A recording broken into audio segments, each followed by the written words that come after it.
इन्हें कनिया के भैया संग ही सुतल।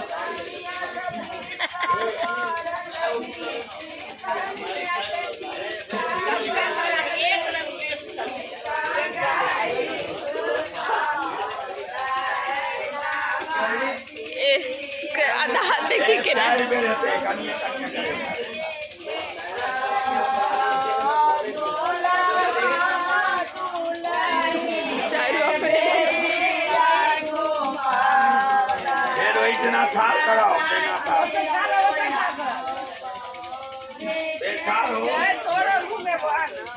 हम अखन क्या घूमब।